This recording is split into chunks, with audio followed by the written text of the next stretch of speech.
Depuis que j'ai commencé l'email marketing en 2021, j'ai audité plus de 60 marques e-commerce, et notamment les séquences email. Je vois toujours les mêmes erreurs qui pourraient être évitées sans déployer forcément plus de ressources. Donc dans cette vidéo, je voudrais vous partager les 5 erreurs que je vois le plus souvent et qui plombent les conversions par email. Et à la fin de cette vidéo, je vous partagerai un petit cadeau qui pourrait vous intéresser. Mais avant ça, si l'email marketing, le copywriting et le e-commerce vous intéressent, j'ai une newsletter à ce sujet et le lien est dans la description. Donc quelles sont les 5 erreurs qui plombent vos conversions par email? C'est ce qu'on va voir dans cette vidéo. La première erreur, c'est de ne pas envoyer assez d'emails. Alors ça peut paraître contre-intuitif, mais pourtant c'est une réalité. Récemment, j'ai travaillé avec un client e-commerçant dans le domaine des compléments alimentaires. Quand j'ai repris son compte Klaviyo, je me suis aperçu qu'il envoyait seulement 2 emails de bienvenue. 2 emails, c'est vraiment trop peu. Je conseille d'en envoyer au minimum 5 dans un laps de temps de 10 à 15 jours. Donc ce que j'ai fait, c'est que j'ai ajouté 3 emails à sa séquence actuelle. Résultat des courses, au bout de 60 jours, on a augmenté par 2 les conversions de sa séquence email de bienvenue, juste en ajoutant 3 emails. Malheureusement, 80% des e-commerçants n'envoient pas assez d'emails dans leur séquence pour ne pas embêter leur audience. Encore une fois, si vos emails sont intéressants, apportent de la valeur, il n'y a pas de raison que ça saoule les gens. C'est simple, mais c'est mathématique. Plus vous envoyez d'emails, plus vous faites de ventes. Alors bien sûr, il ne faut pas abuser, envoyer 150 emails par semaine, mais encore une fois, mathématiquement, plus vous envoyez d'emails, plus vous avez de points de contact avec votre audience et plus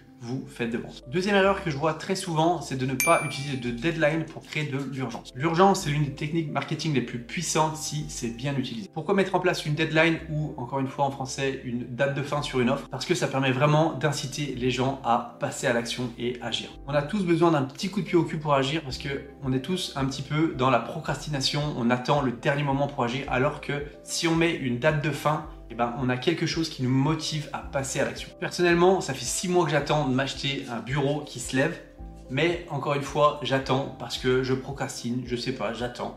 Mais demain, si je reçois une newsletter d'un e-commerçant qui me dit, voilà, sur ce bureau que tu peux aussi avoir en cadeau, je sais pas, une évolution sur le bureau, tu peux avoir ça, ça ou ça, tu peux avoir la livraison offerte ou peu importe, et peut-être que là je vais me dire, ah ouais, finalement c'est pas si mal, ça fait un petit moment que j'ai envie de l'acheter, c'est le bon moment pour le faire parce que, encore une fois, il y a quelque chose qui a de la valeur pour moi, mais dans un laps de temps,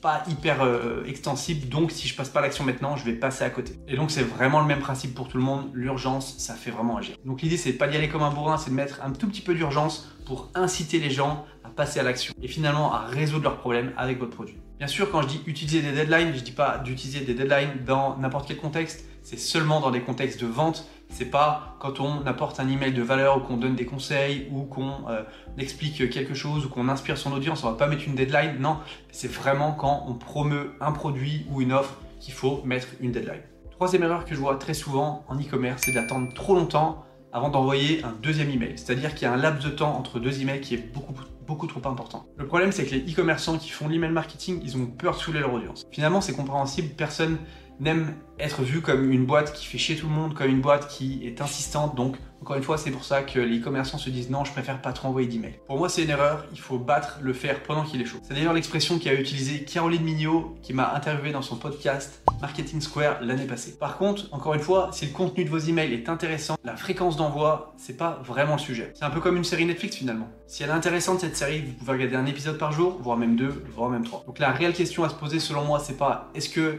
la fréquence est adaptée, mais c'est plutôt est-ce que les emails que j'envoie sont assez intéressants pour pas saouler mon audience. Quatrième erreur qui plombe les conversions, c'est de ne pas partager d'histoires qui intéressent vos abonnés. Pour vendre par email en e-commerce, il faut faire 2 choses. La première, c'est d'apporter de la valeur à ses abonnés. C'est-à-dire par exemple d'éduquer vos abonnés sur les bienfaits de votre produit, mais aussi de leur expliquer pourquoi votre produit fonctionne, comment il a été créé, pour qui, dans quel but, etc. La deuxième chose à faire pour vendre par email, c'est d'inspirer ses abonnés. Pour ça, vous pouvez leur montrer comment ils se sentiraient s'ils utilisaient votre produit. Vous pouvez partager des témoignages clients ou encore expliquer ce qui se passerait s'ils achetaient votre produit. Pour arriver à faire ça, vous pouvez utiliser des histoires pour faire passer ces différentes idées. Encore une fois, des histoires qui leur rapportent de la valeur, qui leur montrent que vos produits peut les aider. C'est 100 fois plus facile de vendre un produit en expliquant une histoire autour du produit plutôt que de le mettre en plein milieu de l'email sans aucune explication. Cinquième erreur qui plombe les conversions, c'est de ne pas jouer assez sur la curiosité pour donner envie de cliquer dans vos emails. Je vois énormément d'e-commerçants qui bâclent leurs emails et qui pensent que pour vendre par email,